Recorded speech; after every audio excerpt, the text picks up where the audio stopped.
Hello, fellow gamers, and welcome to the Video Gamers Podcast. I'm your host, Ace, and today we're talking our top indies. But before that, with me is my indie brother-in-arms, John. Hey, what's up, everybody? Super stoked for this episode.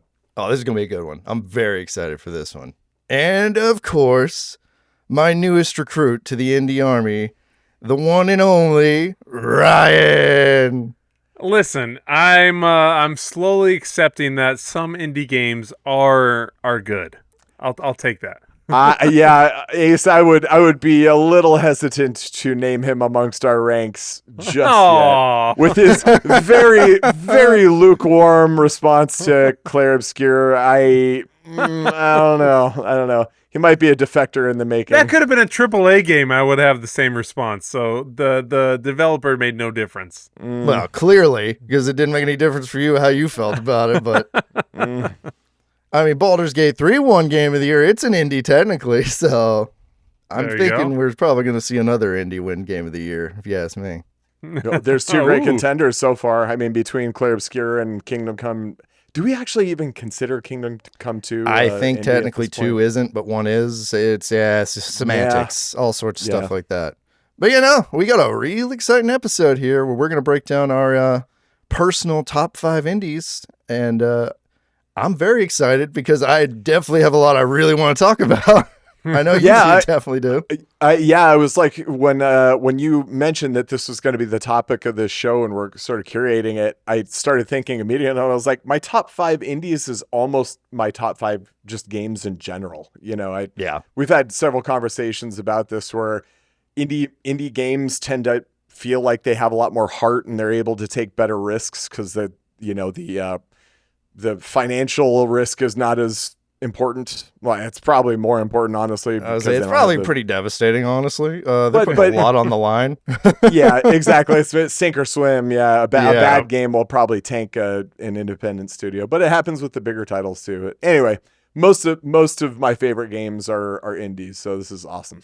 I'm in the same boat. I know you are too, right, Ryan? Most of your favorite games are surely indie games. Totally, they are. And my name's not Shirley. No, thanks for butchering that quote, by the way. I know. My name is not Shirley. I like indie games. I just tend to like the polished depth of AAA titles. But I'm not taking away anything from what these indie developers do. I think they do some amazing work. They're doing the Lord's work, man. This stuff they create with like 5, 3, 10, 20-man teams is Claire Obscure, 30-man. Like, that's amazing. So no things against them, but yeah, man, I'm excited to see what everybody's game is. Is it safe to say you're also like a Nickelback fan and a Creed fan? Like really over. Well, we all just want to be big rock stars. No, gosh, no, Nickelback.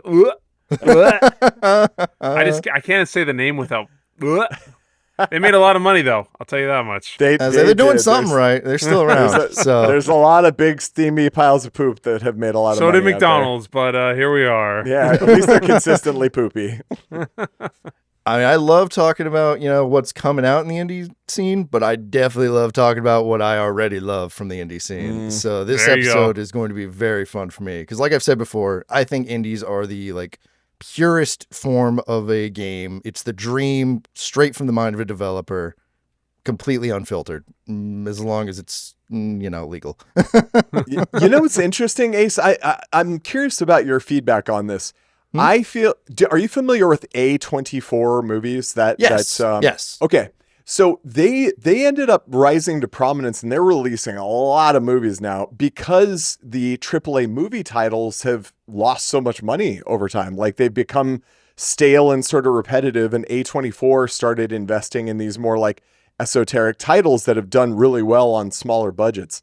Mm-hmm. And now a lot of bigger movie companies are sort of following suit. I think personally that indie is the future of gaming. What would you say to that? I would say absolutely. I believe that's where the most promise is coming from. That's where we're seeing the most evolution. Because you have to innovate in the indie scene if you want to stand out. You can't just keep doing the same thing with a popular character, or else they're just going to throw you away very fast. Yeah, I agree. Ubisoft. How does it work then? If indie is the future of gaming, then once you become indie, then you also in turn become AAA. Oh no! Is it the serpent eating its own tail? Exactly. That's the Batman thing. You either die a hero or you live long enough to become the villain. Oh no! You become Ubisoft if you stay around too long. We have too many employees. We better fire them all. Oh God, yeah. We're not getting into that. That's a whole nother episode's worth of content there. But you know, kicking us right off, John. Why don't you start with us? Tell us what your top 5 indie is. So my number 5. This is a hard list too, man. I mean, I knew this would be hard for you. I was hoping. There's so many great, smaller, impactful games that could have easily been on this top 5. But right out of the gates, one that sticks out to me was the first Tales of Iron. We had a chance to meet Jack, who's one of the developers at Oddbug. Such an awesome guy. Such a great interview.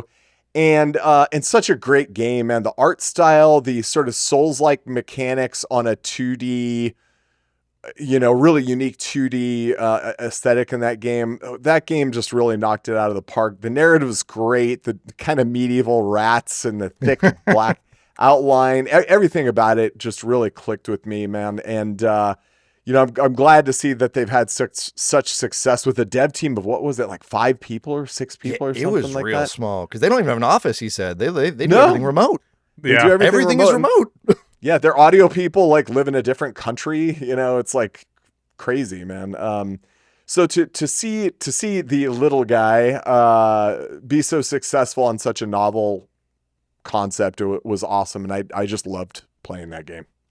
It's such a unique game too. There's not a lot of sort of, I don't even know what you would call that, because it's not really a Metroidvania. It's just like an action platformer, almost Souls-like in its difficulty. Yeah. But there's not a lot of indie games in that genre that I can think of other than like Tales of Iron 1 and 2 and Salt and Sanctuary and its sequel. That's the only other games I could think of that are like that. You didn't play it, Ryan. I know you didn't, but you loved looking at the art. You thought the art was stunning.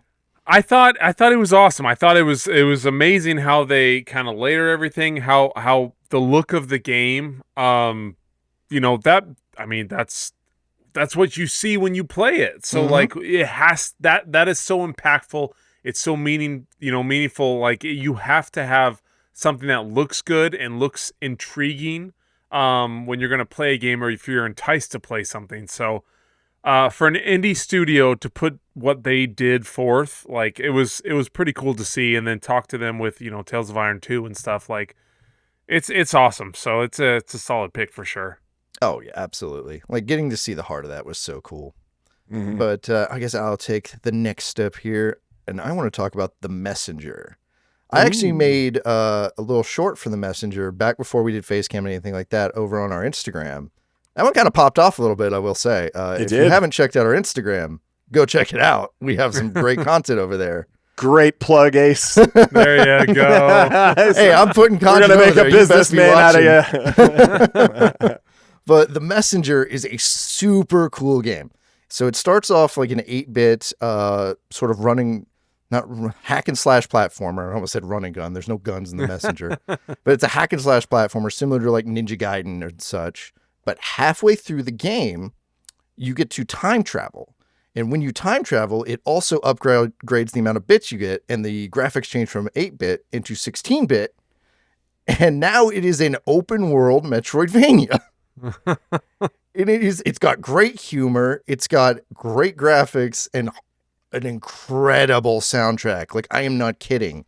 We love good soundtracks around here, and The Messenger is second to none, except for maybe, one of John's picks later on.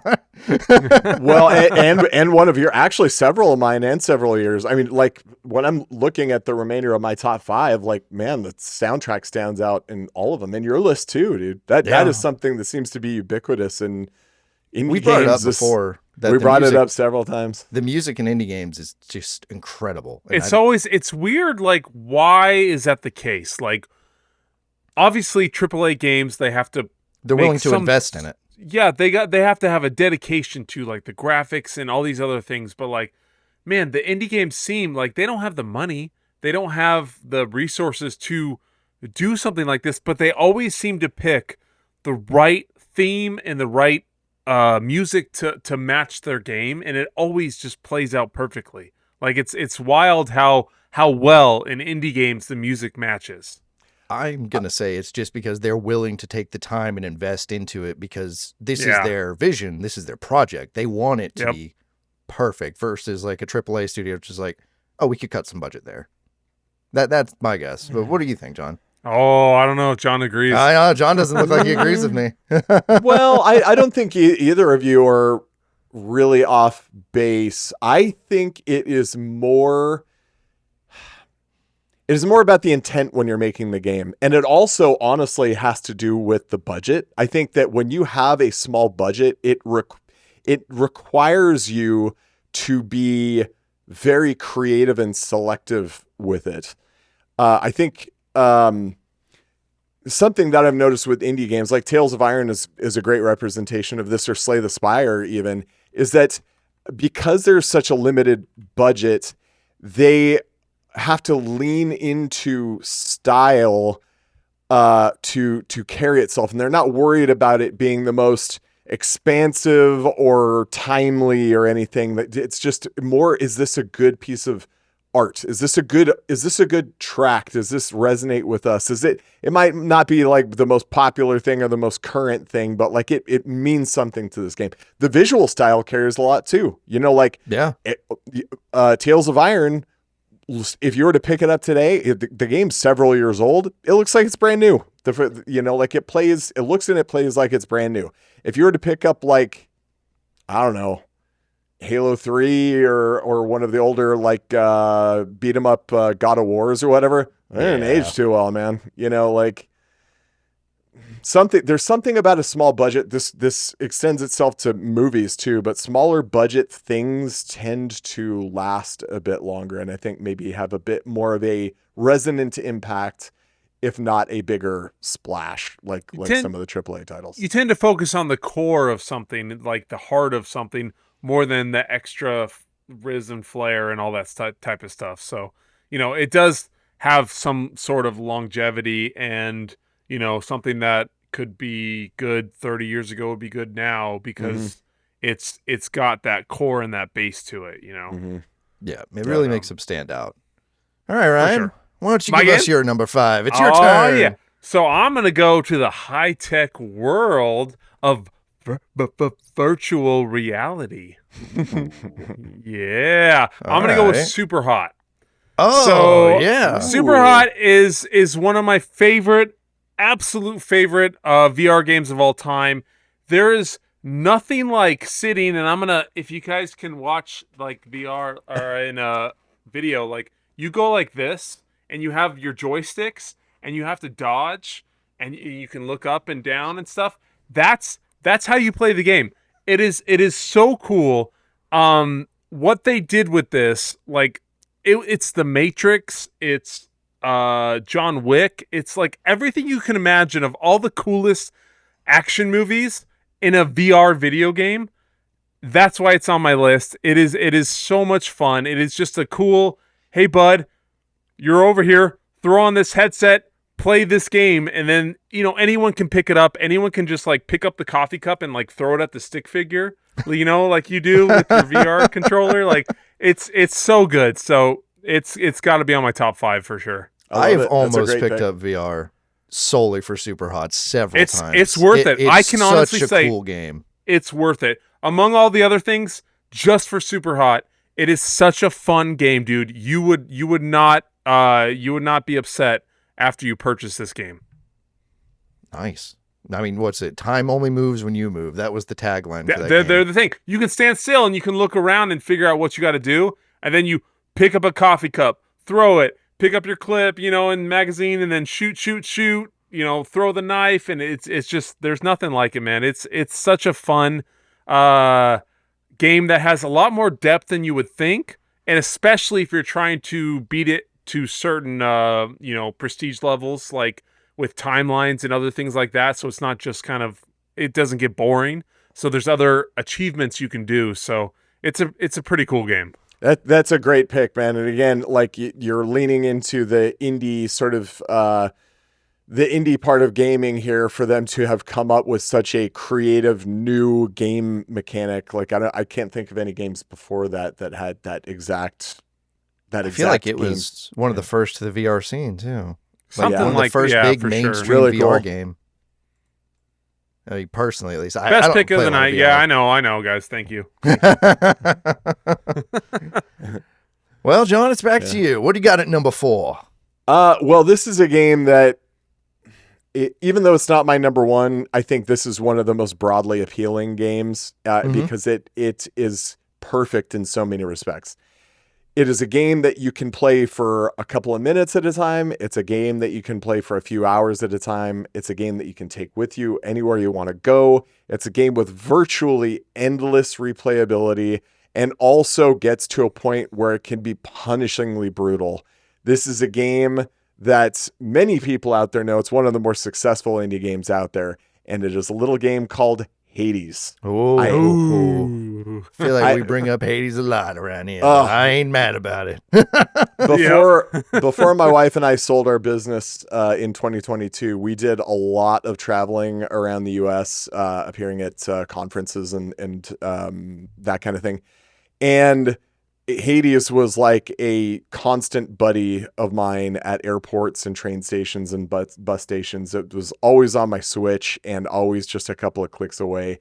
And they did so much with so little. If you look at it just, based on its appearance, I mean, it's not like a graphically spectacular game or a graphically dynamic game, but gosh, do they execute it so well. The combat is so fun and so diverse, and the dialogue is so fun and engaging, and man, it tremendous success. I don't have to say that to anybody. Tremendous success. I am so looking forward to the full release of the second one. Hades is such a giant in the indie scene, and like nobody saw that coming when that was announced. Nobody saw where that was going to go. If it had came out in a different year, it would have been Game of the Year for that year. I'm certain. Oh, totally. Yeah, because totally. it took the world by storm. Even Ryan likes Hades, and he doesn't even play that many indie. I'm not an indie guy, and I love Hades. Exactly. It's like it's a good game. When we got those backbones, first thing I was like, I wonder if I can get Hades on this so I can like lay in bed and just play Hades. Yeah. Yeah. And you can. It's a solid. Yep. You never have to leave bed again. Hence why I don't sleep anymore. Yeah, which by anybody watching, there's I just dropped it. Good job, John. There's a product called Backbone that's like a controller that you connect to your phone, and it allows you to basically play any streaming service games like GeForce Now or Steam or Xbox Game Pass. And man, if you don't have one, I think they're like $100, dude. You can take Halo and Hades with you on the go just about anywhere. You just connect it to your phone. It's a device that everyone has. It's like $100, man. It's so worth it. Best portable gaming device I've ever seen. Oh, my poor phone battery couldn't take it, unfortunately. But I'm glad. Well, I can't help you there. Yeah, I was like, I'm just a little cheap on that. That's on my fault. But it's my turn to hit the number 4 spot, and I want to talk about Blasphemous. You'll never guess what genre Blasphemous is from, guys. Is it a Vania something? Or? Oh, yeah. It might just happen to be my favorite genre in all of indie ever, the Metroidvania.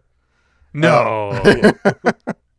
I'd say it's my favorite too, man. I don't know if it's just a nostalgia factor or something like that, but I love Metroidvanias, man. It's love just them. something so pure about the experience of Metroidvania and just how big and open it is and how exciting. And I love it. Blasphemous, though, is another kind of pixel art game. It's got beautiful pixel art, absolutely stunning pixel art. But it takes place in a, I don't really know what you call it. Like, it's not Catholic. I don't want to call it Catholic. It feels bad. But a very heavily Catholic-inspired religious world. Yeah, there you go. where a grievous miracle is bestowed all these quote unquote gifts upon the land. And these gifts are nothing but suffering and pain, being that the first miracle was a guy getting twisted around a tree and lifted into the air. So, but Blasphemous is like beautifully dark. Yeah. And I absolutely love it. Every boss you fight is one of these people who's been bestowed with the quote unquote gifts from the miracle. And you, as you fight them and as you pick up items, you kind of learn more about them and about the world you're in. And you play as a guy with a big pointy hat called the Penitent One, and he's taken a vow of silence. So it makes total sense why everyone else talks and you don't. That's pretty cool. That makes sense. There you go. Exactly. I mean, I don't know if either of you have ever picked up and played Blasphemous at all, but I haven't. I was raised Catholic, and we don't talk about we don't talk about religion or politics or anything on the show. But what I can tell you is, and I don't think this is crossing any barrier saying this, is that Catholicism has some of the coolest like lore in religions, like whether or not you are Catholic or Christian or whatever, I think that you would gain some value going to the Vatican City in Rome and just seeing the grandiosity of it. And it's like so brilliantly bright and loving and so dark and grim at the same time. It's like, honestly, it's like the religious Warhammer or something. Like it's like the grim darkness of the far past or something. It's really cool, man. So the fact that you've made that comparison with this game, I may have to check it out. But it's a really hard game, John. I'm going to warn you now. Blasphemous. Well, you lost me there. Yeah, I was saying it's not easy. If Another Crab's Treasure wasn't your cup of tea, Blasphemous is just as difficult, if not more. I'll be waiting for you guys in the kiddie pool, I guess. Ryan, you might be able to mess with Blasphemous. I think you'd like it. It's got super good graphics for pixel art, but it also has the same thing like Doom, where if you do enough damage to an enemy, you can glory kill them, and then each enemy has a unique animation. Okay, that entices me quite a bit for sure. Like when you can get kind of cool bonus kills or things like that, that's pretty sweet for sure. To put it shortly, Blasphemous is metal AF. There you go. That's how people would describe it. What do you got at number 4, Ryan? All right, so it's me. I'm gonna go with one. This is probably high up on a lot of people's list, but I'm gonna just take it out early, and I'm gonna go with Risk of Rain 2. Such a good game, man. It was one of my first introductions into these roguelike. Just, hey, load up, see what you get, and just run it, and something about that just really hit a chord with me. I love these style of games. I found myself like, why haven't I been playing these? What has been holding me back? Like I just was waiting for a game like this. So Risk of Rain 2, top notch. It is an amazing game. If you haven't played it, please check it out. It is so good. The build you can do, the creative nature of trying to pair things up, and then everything you can do with your teammates, like there's just nothing like it. It is one of the best roguelikes in my opinion of all time, let alone indie games. Like it's amazing. Can you explain the game? I'm like kind of embarrassed to say because you guys have gushed about this game so much, but I don't know anything about it. I have a total blind spot to this game. Can you briefly explain like what it is? So you boot up into this world, and you have you can have your teammates with you, and every time you kill stuff and you work through this area. What is it? Is it like an arena shooter? What is it? Like kind of, yeah. You're kind of in like you have like a base, like a world that you're operating in that you have to travel through to unlock your upgrades, basically. So you're trying to get as much as you can each run before you go to the next one. So you're trying to like upgrade your stuff, get to the next level, get to, stack up your mushrooms or stack up this or that, so different things affect, your attacks or your defense or your ability to heal or all of these things. So there's a lot that goes into the dynamic of it all. So with your teammates, what they have matters a lot too. So there's a lot that goes into this game. So it's really, really cool to. There is some RNG nature, so you can have that perfect, quote unquote, perfect run to where you're getting like, oh my gosh, this is good, and you get another one, and then you're just decimating everything, and then something bad happens at the end, and then you get pancaked by something you don't expect. You get pancaked, and then you're like, oh come on, I was on such a good run, Yeah. So there's such a big there's statistics and strategy and how you build your setup, but then also there's RNG kind of into the mix as well. So it's a crazy madness game that I would highly recommend. We will have to get on and play, man, because absolutely, it's something that's super, super fun. That sounds good. What I love about it is you can't spend a ton of time in the levels because you need to gather as much stuff as possible and get out. In and out, baby. Because there's a timer at the bottom, and the longer you stay in the level, the timer is going to keep moving up, and that's increasing the difficulty of the game. They're harder to kill over and over and over. Over and over again. Yeah. And it at the end, it gets to the last bar, and it's just... I can't get him. That's the hardest difficulty. Yeah. But it's an absolute blast, man. Like, we will definitely get you in on it.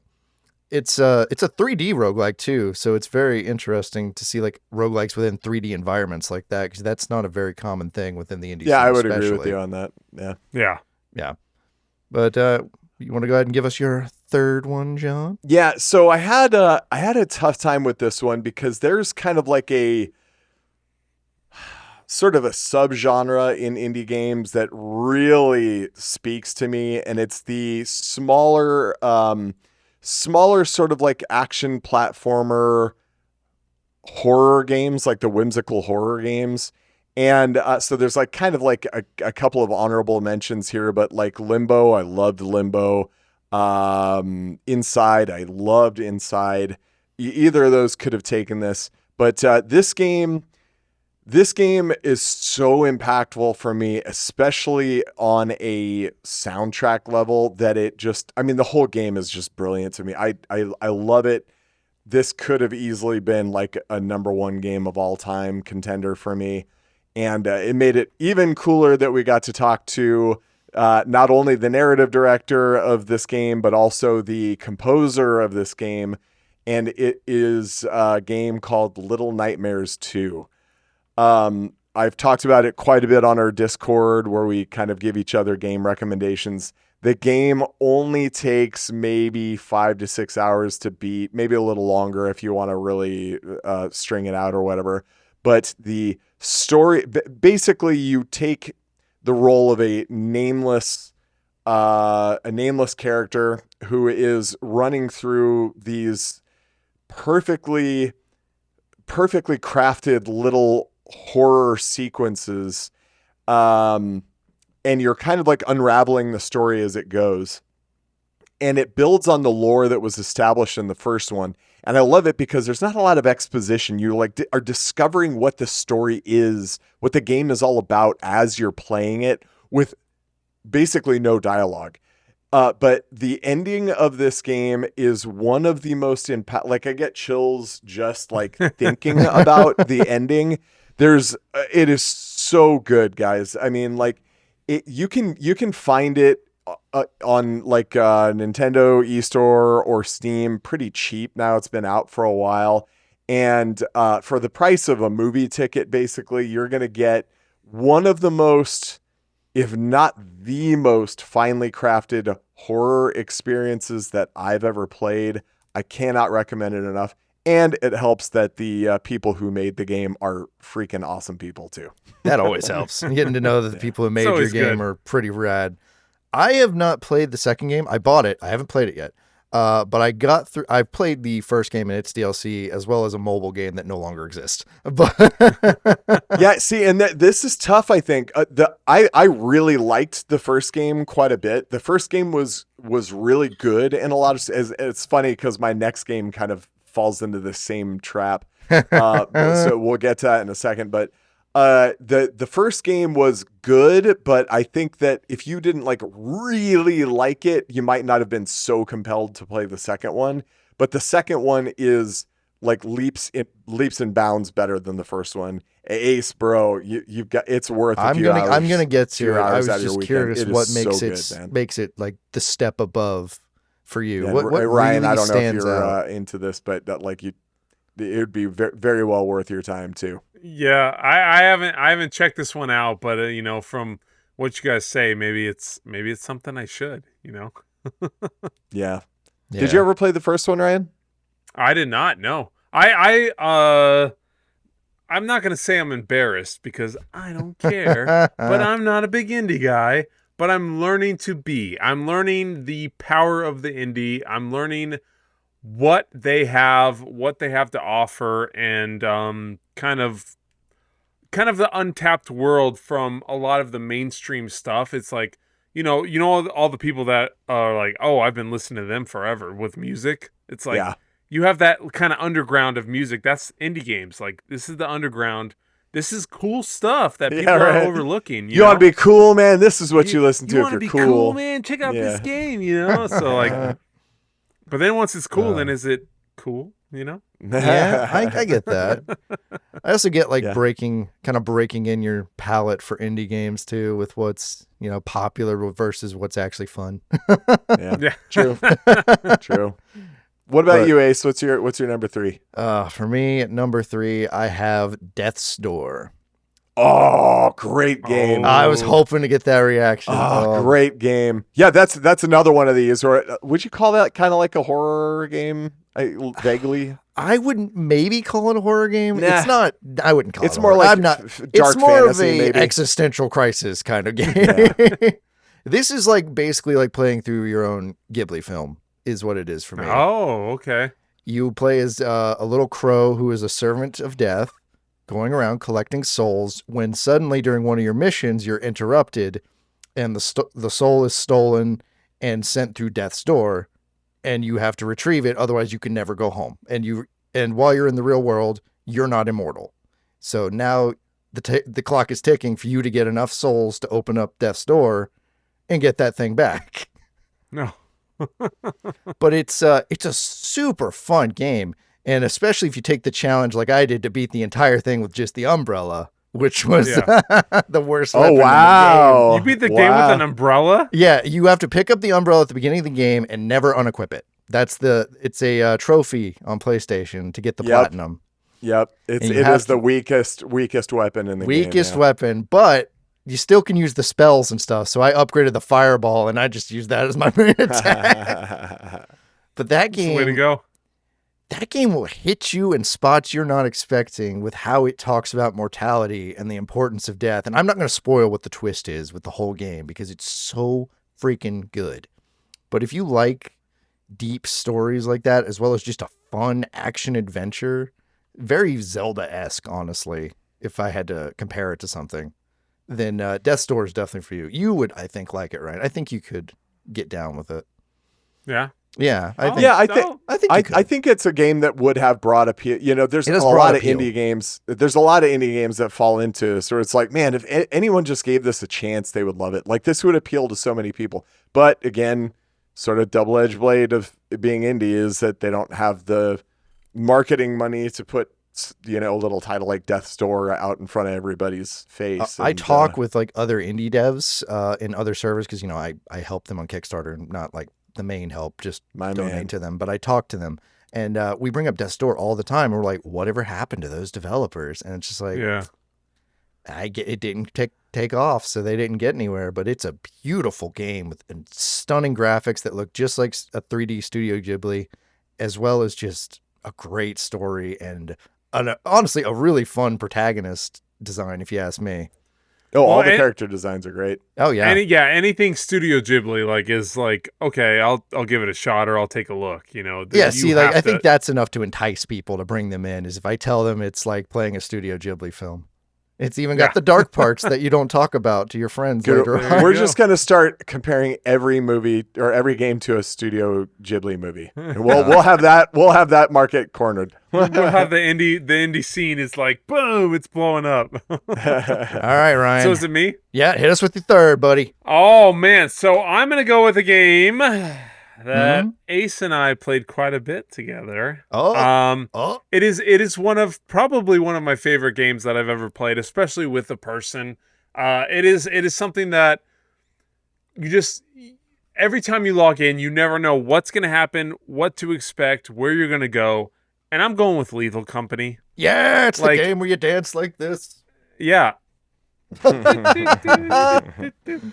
So it's hard to say, like, from such a simple concept, such a simple game, I think it spawned, and correct me if I'm wrong, because I'm sure people will, like, there's so many other, Repo, Headliners, like all these other games that kind of spawned in suit, but Lethal Company was one of those that just, it was spooky, it was high risk, high reward, you were scared, the chat, like the casino, like all of it, everything about it. And I know Ace and I had good times at the casino.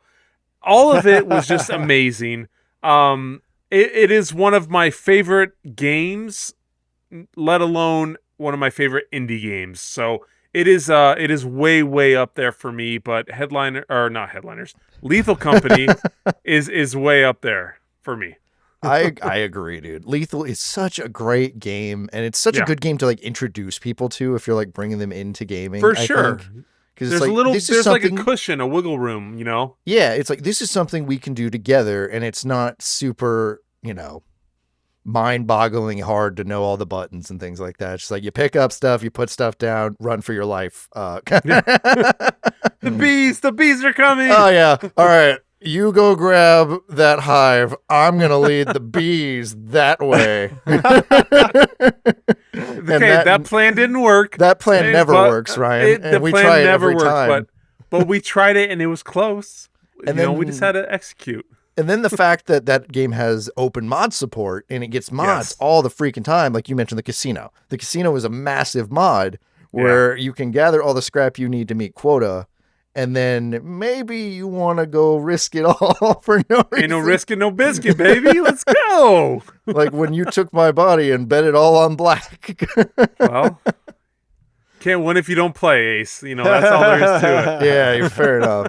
John, do you know anything about Lethal Company? Are you familiar with it? No, I'll be honest, most of my gaming preferences are in sort of single player narratives. So this type of game generally doesn't have a lot of appeal. It's becoming, frankly, before any of us started working together on this podcast, I was a fan of this podcast for a long time. And there's a lot of talk about gaming nights and the community that was so strong that I'd heard about, but I just never appealed. I like games. I like games for basically like being able to play a scenario through somebody else's lens, and multiplayer gaming was never really a thing for me. And honestly, is because of the exposure to You Fine Gentlemen and the Discord community, which is the very best that exists in gaming, that I'm starting to have a budding interest, man. Like it's so playing Rivals and Halo with everybody has like kind of opened things up. So I might be more open to a game like this in the future, as long as I have some time between the absolute banger titles that are coming out over and over and over again this year. Yeah, you I can find the time. Yeah, man, might maybe next year. I don't know, but yeah. Yeah, I mean, that's fair. You're also a console gamer, right? So Lethal's only on PC right now because it's an early access, so you wouldn't have... I have an excuse. Yeah, you wouldn't have had much time with it. That's why. Oh, my God. Yeah. Oh, yeah, that's why. No, to where I get, I got my niece, oh, you play Lethal Company? I'm like, yeah, I play all the time, and so I hopped on with her, and then like her friends got on, and they had all these kinds of mods that I'd never seen, and I thought I saw all the mods under the sun, and it's just it's so cool when you have a game that has that ability to reach everybody, but then also be like able to fit everybody, So it was cool. So it's a neat game. It was a lot of fun. Not game of the year, but it was top for indie for me. Yeah, and it's definitely made its mark on the gaming landscape, I'd say. Oh, for sure. It's in history for sure. All right, John, hit us with number 2. So, number 2. Again, this could have easily been one of my favorite games of all time. And this one, out of all the games that are on my list, for some reason seems to be the one that is most missed, even though there was a great initial game. Although the initial game is nothing compared to the sequel. There surely was a great audience, but I'm surprised there hasn't been like a whole franchise that was built around this. It is a game called Ori and the Will of the Wisps. I have so this is a Metroidvania game. Again, one of my now I'm listening. Yeah, this is a Metroidvania with some of the most fun and dynamic platforming I've ever seen. Fantastic combat mechanics. The controls are so responsive. It is absolutely punishingly clear that if you are messing up, it is your fault and not some glitch in the game.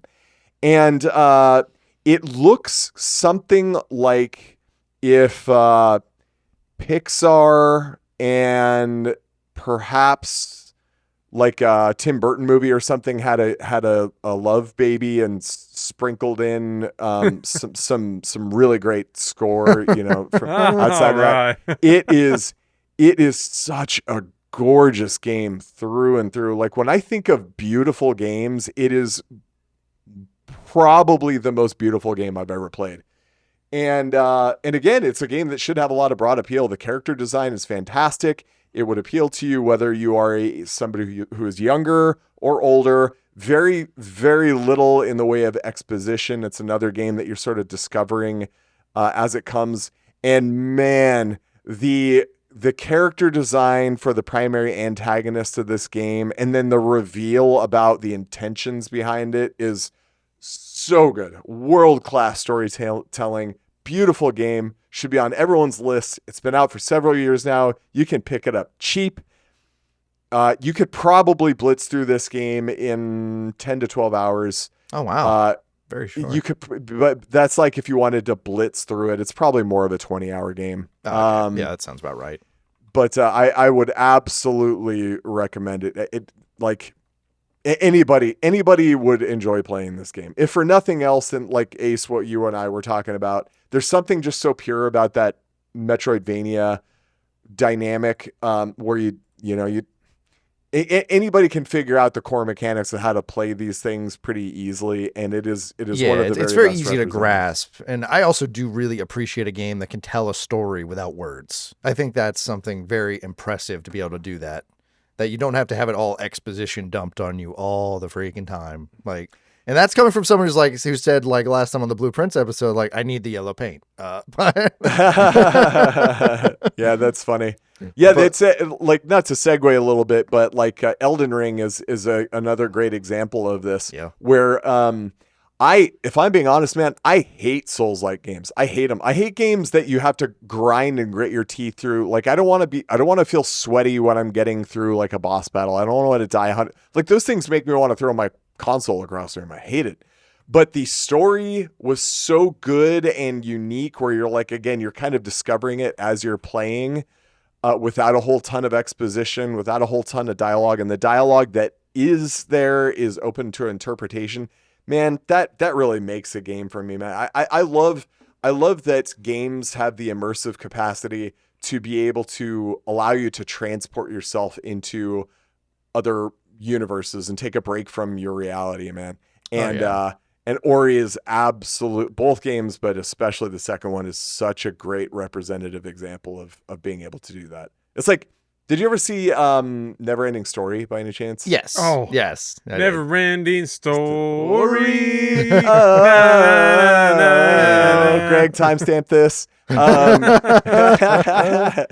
Yeah, but like when I was playing Ori and the Will of the Wisps, I felt like Bastion, whatever his name is, in Never Ending Story, like reading a book where he's like, "Oh man, I'm in this, dude. I am in this with these guys." I love it, man. So highly recommend. Ori is kind of like a. What would you describe the world of Ori like? Is it sad and somber? Or is it more alive? It's a little bit of both. Aesthetically, it is very dark, and you are, in contrast, a very bright character, which was done intentionally. It was an intentional style choice.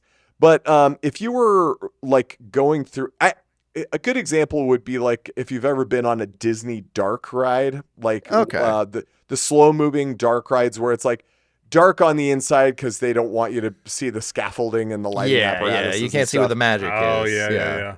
But it's dark intentionally, but gorgeous at the same time. Like the darkness. Oh my God, this is such a good metaphor for life, honestly. But the darkness makes you appreciate the light. You sound like a Kingdom Hearts character. There's one. Yeah, there's one I really got to get into. But... There's no darkness without the light. Yeah, okay.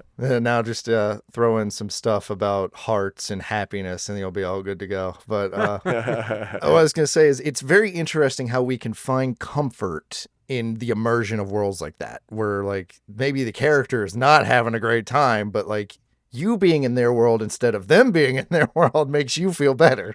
There you go. Elden Ring is not a happy setting to say. You're a tarnished, which is someone who's trapped in this loop of existence. But I can't think of a more miserable unhappy playing than Elden Ring, man. I was digging being trapped in the world of Elden Ring. I loved it. But moving on to my number 2. I'm gonna get a little bit real with y'all. We're moving on to your number 2. Yeah. Totally. I see how. Yeah. Am I that much more immature than you guys? You might be just a little bit. I'm twice I'm a little your older age. than you. I can't help. I can't fault you. I'm the oldest here. All right. So says the TikTok the community. So says everyone on Instagram, TikTok, and unfortunately our own Discord server. Wow. Boo. Yeah. But I'm gonna get a little real. My number 2 is Shovel Knight: The Treasure Trove. And Shovel Knight is another pixel art kind of game. It's a 2D action platformer, very similar to Mega Man or DuckTales, if you ever played those. Shovel Knight kind of came to me in a time when I really needed something to bring me out of a dark spot. And it was this perfectly bright and happy game with a good amount of humor and difficulty. And I just loved it to death, being able to play through it, learn all about the characters and the world. And it's a short game. I would say it's a short game if you're good at video games. If you're not, and you break all the checkpoints like Paul did, you're going to have a real bad time. But Shovel Knight brought me really back from a dark spot in my life where I could enjoy this happy world and this bright, colorful world where you get to take on all these enemies and free the world of darkness and beat the Enchantress and find out what happened to the girlfriend or whatever she is to you. It's unclear because there's not a lot of dialogue in Shovel Knight, but that's why it stands out to me. And it has another killer soundtrack, absolutely killer soundtrack. And I know neither of you played Shovel Knight, but it's an absolutely outstanding game. No, I am excited. I think they're in mid development of Mina the Hollower. Yeah, and we've been talking to the devs, and we are going to have them on our show soon here. So I'm very excited for that, and I'm very excited to tell them all about it. Profound success of their property that they're still, willing to. This is another thing I love about indie titles, man, is that like it is not some corporate slow moving structure like these guys like Shovel Knight, man. They've had several games and they've all popped off and been popular, like by any measure of success. And they're still stoked to talk about it. There's still so much passion in it. Well, something to point out is Shovel Knight has become very much an icon of the indie world. I almost said series. It's not a thing. Indie world. because he's become like the grandfather of the indie. He gets referenced in everything. He's in Bloodstained. He's in what was the weirdest one? BlazBlue Azure Striker. That was a weird one. Oh, no way. Yeah. He's in Ukulele. He's in everything. He is sort of, when people think of an indie game, they think of Shovel Knight, but there's so many people who don't remember him because of this. Yeah. But he's got an absolutely iconic design with that blue armor and them big old horns. Yeah. That's interesting. I love him to death, man. I think some of the most, there's something about knights, but yeah, like either Shovel Knight or Hollow Knight. Shovel Knights, like, Hollow Knights. Oh yeah, Knights, just all the knights. All kinds of knights. Yeah. Yeah. Ryan, that's awesome. Do you have any interest in Shovel Knight? Me? Any at all? Dude, if you say it's good, I'll check it out. You know what? That's good enough for me. Just don't break the checkpoints, all right? Just don't do it. You'll make your life horrible. But yeah, no. Now we'll move on to you. I won't pull a Paul for sure. Okay, so I'm going to go with one. This is one Josh made me play. Oh. And this was he forced me to do this, and it was a game that I never ever would have played on my own, but I am so happy I did it, and I am so happy for more of it. And I'm gonna go with Subnautica. Hey, there we go. I'm very excited. I never ever would have thought just like survival crafter underwater. Like, let's go, baby. You know, it's a game that you wouldn't think would bring you some weird sort of comfort of just being underwater, but it does. Until you see, you know, like the big monsters that are coming to kill you.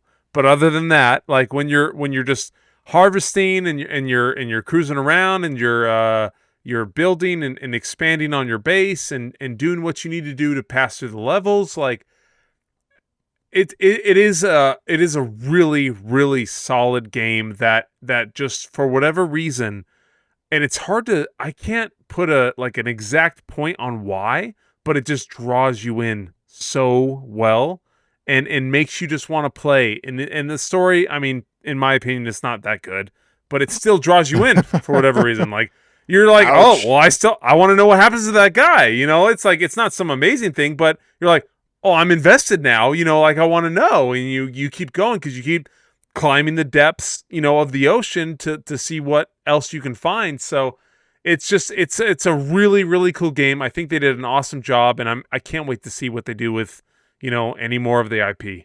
Yeah, Subnautica 2 looks very promising with especially with the multiplayer. Man. Like, that's very enticing. Being able to play together. Yeah. Yep. Maybe I'll be less scared when I go to the depths of the abyss. It's scary, dude. Man, dude, it's nuts.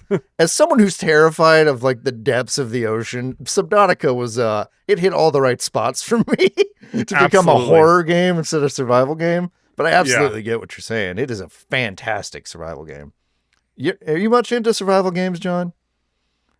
Yeah, I like them. But this is honestly, like, I love the ocean, man. I've surfed for a while now, and I wanted to, in another life, would have been a marine biologist / SeaWorld employee.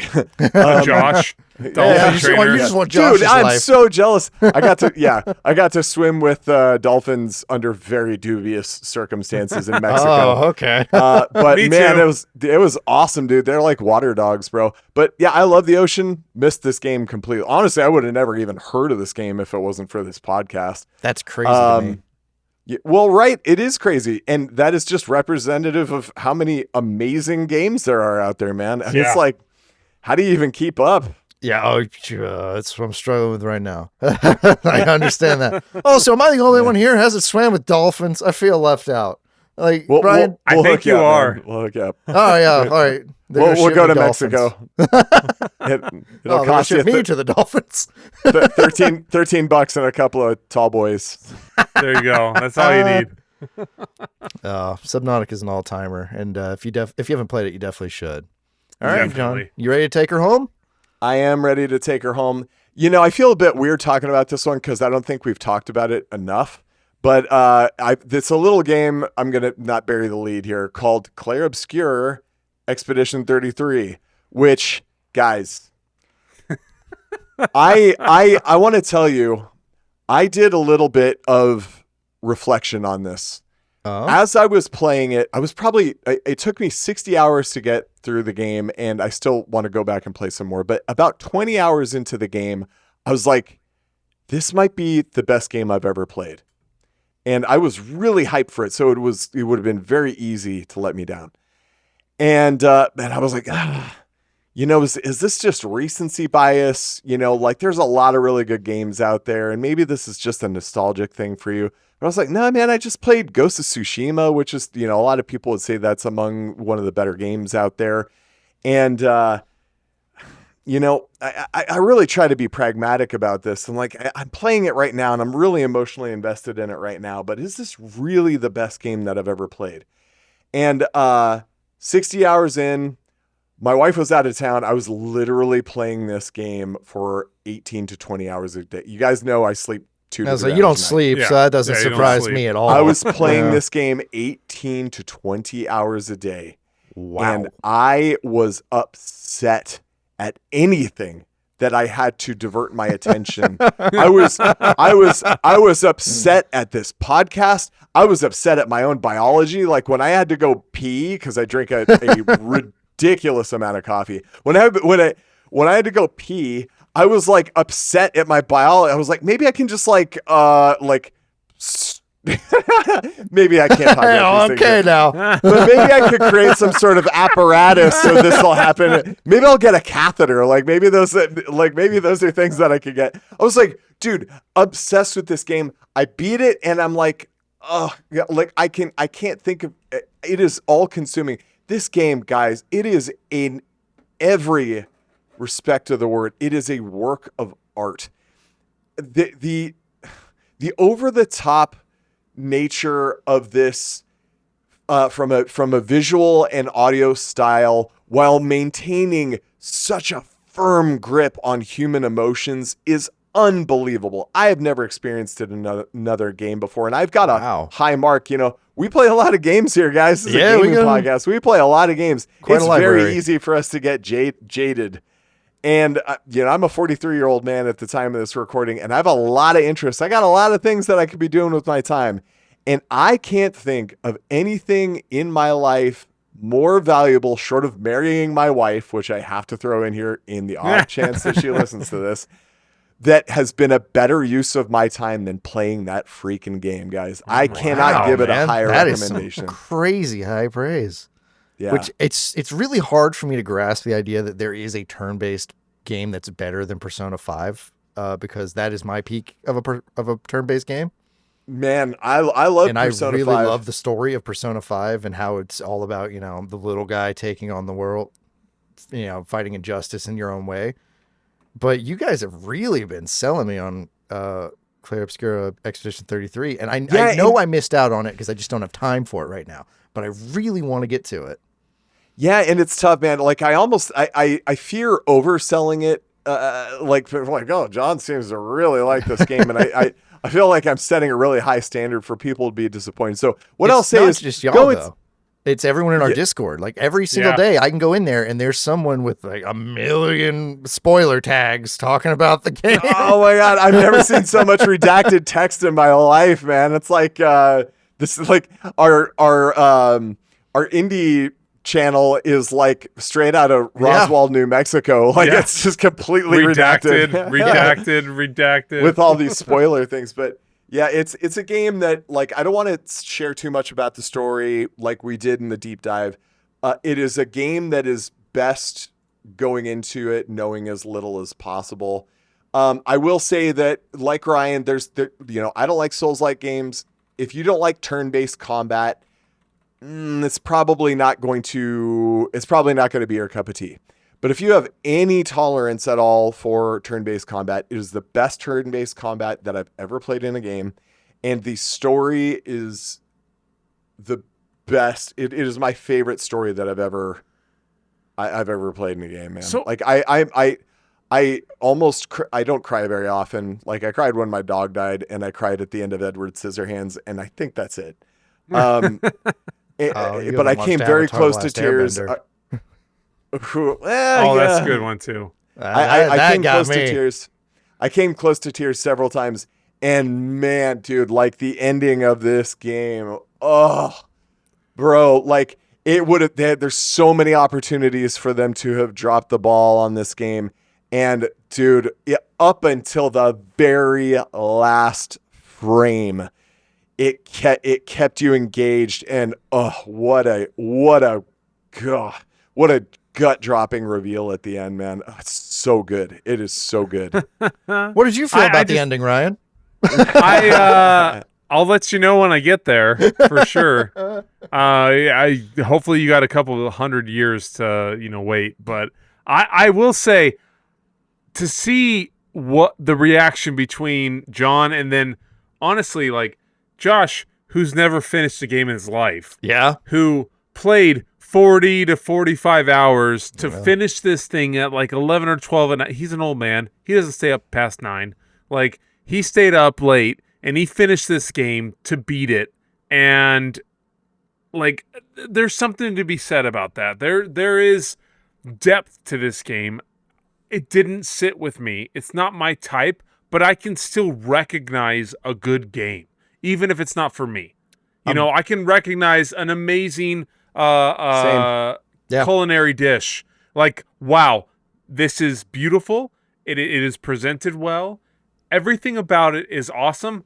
The flavor palette's just not what I like. And that's what this game was for me. I thought it was awesome. For a turn-based combat game, it is the best I've ever played. And that means a lot from all the games I've played. So, yeah, that's all I can say about it. But man, like this thing is hitting the peaks for a lot of people, especially being an indie game with like 30-man dev team. Like that's wild. Yeah, I can't believe that's 32. Insane. Dude, so I beat Prince of Persia Lost Crown recently. It's an Ubisoft title. And when it was going through like the credits, it was like, I don't know, 30 minutes worth of credits, right? Like it's just person after person after person after person that was involved in the production of this game. And I was like, that's a lot of people for like a Metroidvania, man. And to compare that to a game that is, I don't know, man, more epic in scale than just about any other game that I've played. I mean, it's huge. Ryan, you mentioned this, but like there's a lot of opportunities for them, like in the background, in the environments and stuff, where they could have whiffed it. They could have like fogged it out or something. Yeah. But dude, like every little like side environment is just so perfectly realized in like multiple layers of depth and scale too. It's just amazing, man. Nothing in this game is phoned in at all. I'm very glad this game has found its audience and people really are showing appreciation for it. Yeah, I got to agree. But like Ryan said, my wife and I drink a lot of coffee and I eat a ridiculous amount of cake because my wife is a wonderful baker. We watched this show called The British Bake Off. Most people have heard about it. And they oftentimes will have like guests on the show who will make something with peanut butter.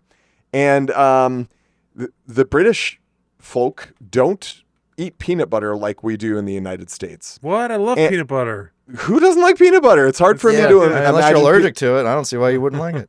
Yeah, but there are people that don't, and they're not wrong. That's just their taste. Yeah. So, if turn-based combat turns you off, that is a pretty big part of this game, and it may not be for you. But if you have any tolerance for it whatsoever, it is the most shining example of a 10 out of 10 game that I've ever played. Man, you could not have said any higher praise than that, I don't think. I think that's... I think if people... TLDR, it's really good, guys. Yeah, I mean, that's what you could have just said. Like, yeah, I really like it. It's a really good game. Pretty sweet. Well, my number one isn't quite as fancy and pretty as that game, unfortunately, but it is pretty in its own way and fancy in my way. It's... I know no one could have guessed this, but it's Ender Magnolia, Bloom in the Mist. And what? I know. Me picking a Metroidvania, let alone an Ender game as my number one indie. What can I say?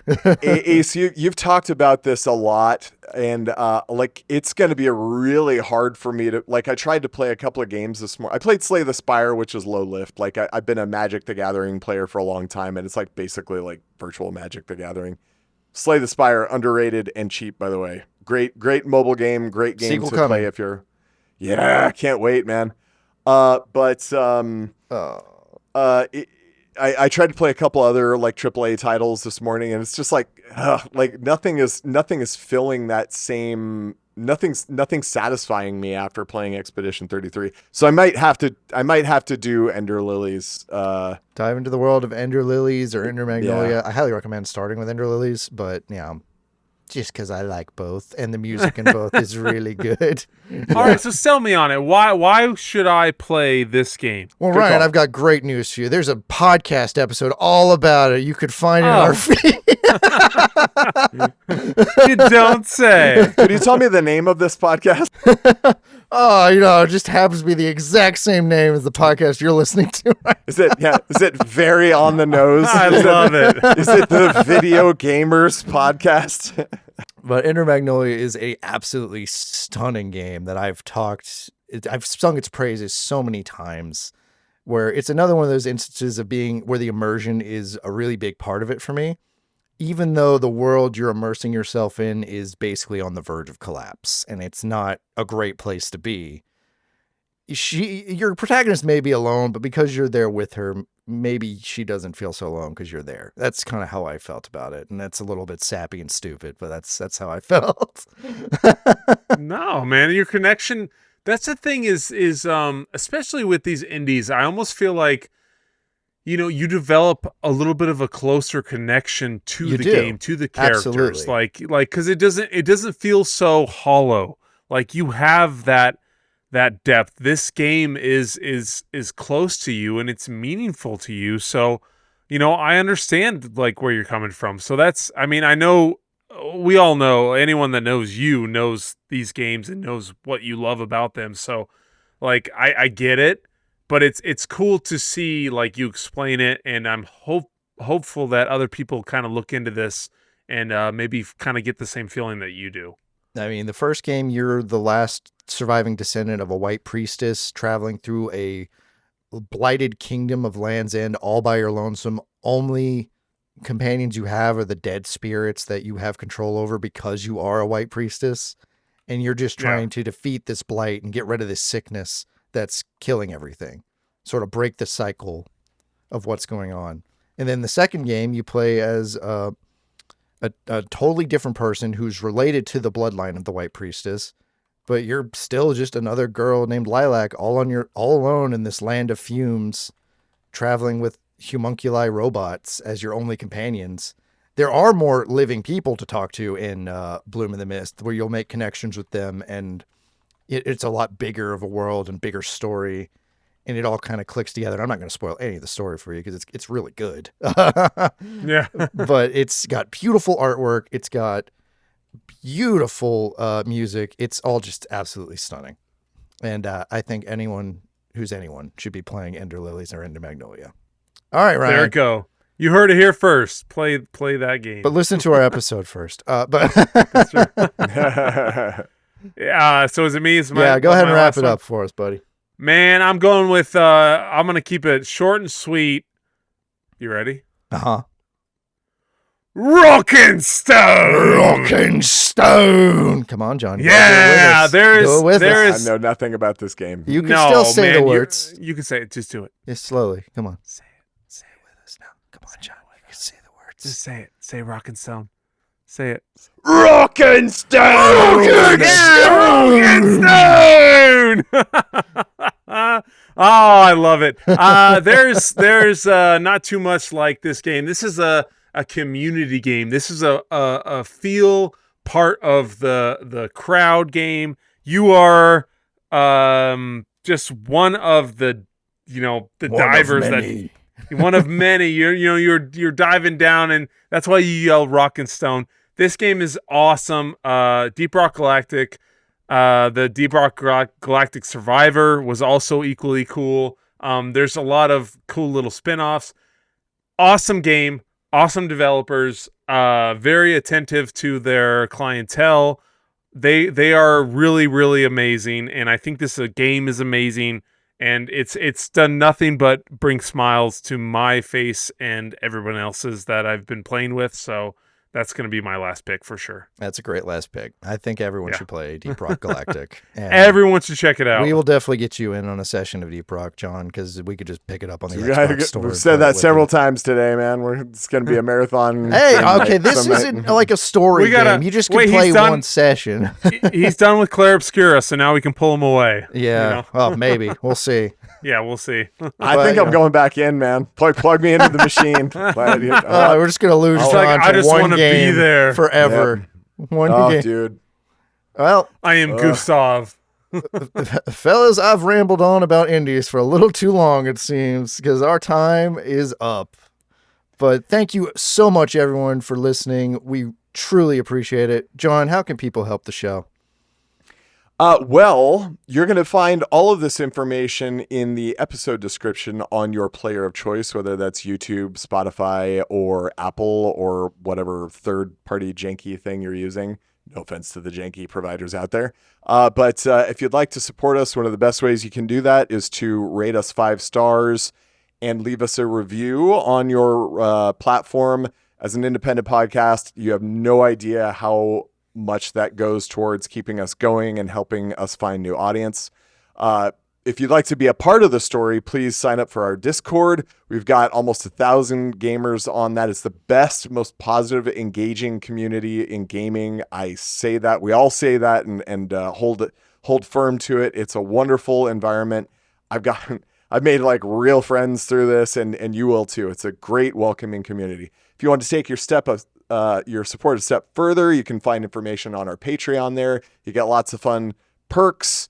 And that's it. Again, a great real way to support the show and enhance your depth of involvement with the community. And also go play Clair Obscura. I thought you were going to say something cool. Yeah, I thought it was going to be about the fact that we have social media and a YouTube video you could watch or Spotify video. We're asking a lot of people. What I really want for people, honestly, is I want an excuse to go to France. Oh, okay. I reached out to Sandfall, who's the developer of Clair Obscura, and needless to say, they're getting lots and lots. They're probably pretty busy, John. But I want to go. I asked them if we could go. We've had great luck with big devs like like Bungie and other big larger. Did you show them my costume? Did you show them what I was wearing? No, I actually wanted them to like us. Yeah, I don't think. Yeah, maybe don't do that. Come on! And definitely don't show him the edit with the cigar and the big hat. Tag Sandfall in this episode on Instagram, on Facebook, on YouTube. Tag them in this. I want to go to France. Give me a reason to go to France. I want to go to France. I want to go so bad. Well, thank you again, everyone, for listening. And if you have your own top 5, why don't you drop them down there too? Tell us what your top 5 indies are, or come to our Discord and tell us why our top 5 indies are terrible. But John will definitely fight you over his. No, oh yeah. You will. If someone says something negative about Clair Obscura, I'm sure I'm going to see some fire. I die on that hill. Yeah. Well, that's all for this episode. Happy gaming, everyone. See ya. Toodaloo.